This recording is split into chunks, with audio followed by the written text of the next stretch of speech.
जय माँ काली दोस्तों, आप सभी को मेरा नमस्कार। कैसे हैं आप सभी?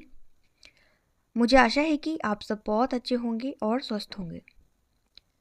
माँ काली का आशीर्वाद और भगवान भोलेनाथ का आशीर्वाद, साथ ही 10 महाविद्याओं का आशीर्वाद आप पर और आपके समस्त परिवार पर सदैव बना रहे।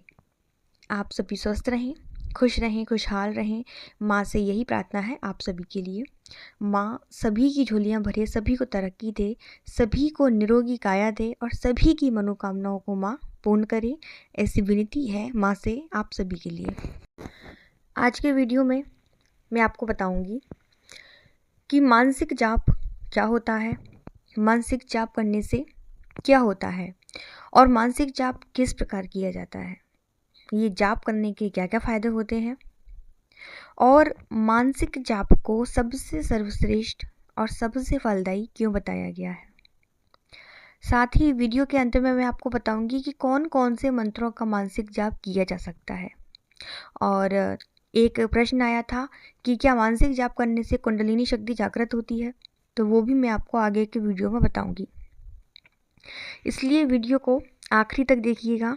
साथ ही पहली बार चैनल पर आए हैं तो चैनल को सब्सक्राइब जरूर करिएगा, बेल आइकन को प्रेस कर दीजिएगा ताकि आने वाली हर वीडियो, हर जानकारी आप तक सबसे पहले पहुंचे। साथ ही वीडियो को लाइक करके अपना प्यार भरा आशीर्वाद ज़रूर दीजिएगा ताकि मैं इसी प्रकार नई नई जानकारी, नई नई वीडियो आपके लिए लाती रहूं। देखिए, जो जाप किया जाता है वो दो तरह से किया जाता है। एक होता है नाम जप और दूसरा होता है मंत्र जप। नाम जप में आप अपने इष्ट का नाम मन ही मन में लेते हैं। जैसे कि भगवान श्री राम किसी के इष्ट हैं तो वो व्यक्ति मन ही मन मानसिक रूप से राम राम राम राम राम राम राम राम इस प्रकार से करता है। इसी प्रकार भगवान श्री कृष्ण किसी के इष्ट है तो कृष्ण जी का नाम जप किया जाता है। और दूसरा होता है मंत्र जप, जहाँ मंत्रों का जाप किया जाता है। 3 अलग अलग तरह से इनका जाप किया जाता है, जिसमें पहला होता है वाचिक, दूसरा उपांशु और तीसरा होता है जो सबसे ज़रूरी होता है मानसिक जाप। जिस मंत्र को जाप करते समय दूसरा सुन ले, या ऐसे समझें कि जब आप मंत्र जाप करते हैं तो ज़ोर ज़ोर से करते हैं, जो दूसरा भी सुन रहा है, तो उसे बोलते हैं वाचिक जाप। उपांशु जाप में जब मंत्रों का जाप करते हैं तो उसमें सिर्फ आपके होठ हिलते हैं, मतलब दूसरे को वो मंत्र सुनाई नहीं देता। ये हो गया उपांशु जाप। तीसरा आता है मानसिक जाप, जो सबसे सर्वश्रेष्ठ है, सबसे फलदायी है और सबसे शीघ्र इससे किसी भी साधना में सिद्धि प्राप्त की जा सकती है। तो मानसिक जाप जो किया जाता है वो मन ही मन किया जाता है, मौन रहकर। मानसिक जाप को आप कभी भी कर सकते हैं, चलते फिरते, उठते बैठते, सोते, हर अवस्था में आप मानसिक जाप कर सकते हैं। और मानसिक जाप ही सबसे ज़्यादा फलदायी होता है। जो लोग कहते हैं कि हमें पूजा साधना करते वक्त गंदे विचार आते हैं, अश्लील विचार आते हैं, तो उसके पीछे वजह क्या होती है लोगों को पता ही नहीं है। उन्हें ये लगता है कि हम पूजा पाठ करें तो हमसे नकारात्मक चीज़ें दूर हो जाएं, होना भी चाहिए। देखिए, उसके पीछे वजह ये होती है कि आप नहा धोकर, तिलक लगाकर और स्वच्छ वस्त्र पहनकर शरीर को तो आपने शुद्ध कर लिया, पर मन और आत्मा ये तो अभी भी मैले ही है ना। इसलिए सबसे पहले मन का और आत्मा का शुद्धिकरण होना बहुत ज़रूरी है।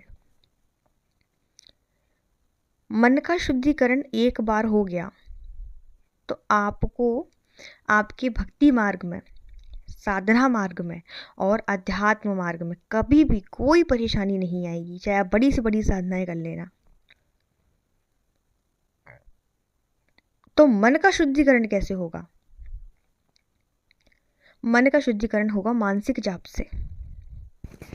कई बार ऐसी स्थिति हमारे साथ बन जाती है, ऐसी परिस्थिति में हम होते हैं कि हम माला को लेकर जाप नहीं कर सकते। किसी ऐसे स्थान पर हैं जहाँ माला हम निकाल ही नहीं सकते। महिलाओं के साथ भी ऐसी स्थिति हो जाती है कि मासिक धर्म आने पर वो माला से जाप नहीं कर सकती। तो क्या करें? नाम जप छोड़ दें? मंत्र जप छोड़ दें? नहीं, बिल्कुल नहीं। आप किसी भी परिस्थिति में हो, किसी भी परिस्थिति में हो, आपको नाम जप मंत्र जप नहीं छोड़ना चाहिए। अब ऐसे में हमें क्या करना है? तो हमारे पास एक ही रास्ता रह जाता है। क्या? एक भजन आपने सुना होगा, सांसों की माला पे सिमरू में अम्बे नाम, या यूं कह लो कि सांसों की माला पे सिमरू में पी का नाम। तो आपको सांसों के साथ उस मंत्र को और उस नाम जप को जपना है, यानी कि मानसिक जाप हमें करना चाहिए। और मैं तो कहूँगी कि मानसिक जाप ही आपको करना चाहिए। मानसिक जाप के कई चमत्कारिक फायदे हैं, वो मैं आपको बताती हूँ। सबसे पहला, जब आप मानसिक जाप करते हैं तो आपकी अंतरात्मा और आपके मन की शुद्धि होती है। नकारात्मक विचार पूर्णतः आने बंद हो जाते हैं, क्योंकि ये जो मानसिक जाप होता है ये भीतर से आपकी सफाई करता है। जो लोग कहते हैं कि हमें सवारी भी आती है लेकिन हमें गंदे विचार भी आते हैं, जब हम मंत्र जाप करते हैं, जब हम ध्यान लगाते हैं, तब भी हमको नरक विचार आते हैं। तो ऐसे लोगों को मानसिक जाप करना चाहिए। और एक चीज़ जो लोगों की बहुत बड़ी गलतफहमी है, उन्हें लगता है कि हम पूजा पाठ करते हैं, हम काली की पूजा करते हैं, हनुमान जी की पूजा करते हैं, तो हमें भूत प्रेत नहीं लग सकते, तो हमें जिन्न मसान नहीं लग सकते, हमारे ऊपर कोई तंत्र टोटका नहीं हो सकता। तो ऐसा नहीं है। कई बार पूजा पाठ करने वाले व्यक्ति भी मुसीबत में आ जाते हैं, क्योंकि आत्मा का शुद्धिकरण नहीं होता है। सिर्फ आप शरीर को पवित्र बना लेते हैं, टीका लगा के, तिलक लगा के, माला धारण करके। अंदर से जिस दिन आप मजबूत हो गए, आपको कोई भी चीज़, कोई भी हवा नहीं छू सकती। और मानसिक जाप करने की अगर एक बार आपको आदत लग गई, शुरुआत में बहुत दिक्कतें आती हैं, हर कोई व्यक्ति मानसिक जाप नहीं कर सकता, लेकिन कहते हैं प्रैक्टिस मेक्स मैन परफेक्ट। अगर आप प्रैक्टिस करते हैं तो हर चीज़ हो सकती है। मानसिक जाप करने की अगर एक बार आपको आदत लग गई तो वो आपका जीवन बदल देगा। जीवन कैसे बदलेगा, उसे सुनिए। कोई भी नकारात्मक विचार आपके मन में नहीं आएगा। कुंडलिनी शक्ति आपकी धीरे धीरे जागृत होनी शुरू हो जाएगी। मानसिक जाप के द्वारा आप अपना ध्यान एक जगह स्थिर कर पाएंगे। किसी भी एक जगह आप अपना ध्यान लगा पाएंगे। जिनको ध्यान लगाने में दिक्कत होती है, जो किसी भी जगह एक जगह टिक नहीं पाते, जिनका मन बहुत चंचल होता है, उनके अंदर एकाग्रता आएगी। आपने एक चीज़ देखी होगी पुराने समय में, जो हमारे सिद्ध साधु संत हुआ करते थे, वो आंखें बंद करके मानसिक जाप से ध्यान लगाया करते थे। और जब उनसे कोई व्यक्ति कुछ पूछता था तो वो आंखें बंद करके उसका भूत भविष्य वर्तमान सब कुछ बता देते थे। वो ऐसे कि मानसिक जाप के द्वारा उनकी जो ऊर्जा है वो ब्रह्मांड की ऊर्जा से जुड़ जाती है। उनकी जो शक्तियाँ रहती हैं वो डायरेक्ट ईश्वर से कनेक्ट रहती हैं। तो वो आंख बंद करके कुछ भी बता सकते थे। एक बात और, माला से जब आप जाप करते हैं तो जब आप माला के मनकों को फेरते हैं, तो आप जब मंत्र पढ़ते हैं तो उन मंत्रों की ऊर्जा, जो 80% ऊर्जा है, वो आपकी माला के अंदर ही होती है। जिस आसन पर आप बैठते हैं 10% उस आसन के अंदर वो ऊर्जा होती है और सिर्फ 10% आपके अंदर जाती है। और जब आप मानसिक जाप करते हैं तो मानसिक जाप करने से जो मंत्रों की ऊर्जा होती है वो आपके अंदर ही होती है, वो कहीं नहीं भागती। अंदर ही अंदर वो जो आपके मंत्रों की ऊर्जा है वो एक बेहद शक्तिशाली ऊर्जा का निर्माण करती है। और जब उन मंत्रों का विस्फोट आपके अंदर होता है ना, दिव्य दृष्टि आपकी जागृत होनी शुरू हो जाती है। जब भीतर से बाहर के लिए काम किया जाता है ना, तब जाके कोई चीज़ सक्सेस होती है। बाहर से शरीर को नहीं चमकाना है, बाहर से शक्तिशाली नहीं बनना है, अंदर से शक्तिशाली बनना है, तो मानसिक जाप करिए। और मानसिक जाप जैसे हम नॉर्मल मंत्र जाप करते हैं तो हमें उबासियाँ आती हैं, आँखों से आंसू आते हैं। लेकिन जब अगर ऐसी स्थिति मानसिक जाप करते समय हो जाए कि आप मानसिक जाप कर रहे हैं और आपको उबासियाँ आ रही हैं, आपको आंसू आ रहे हैं, समझ जाइए कि आपका काम ये मानसिक जाप करना सिद्ध हो गया, सफल हो गया।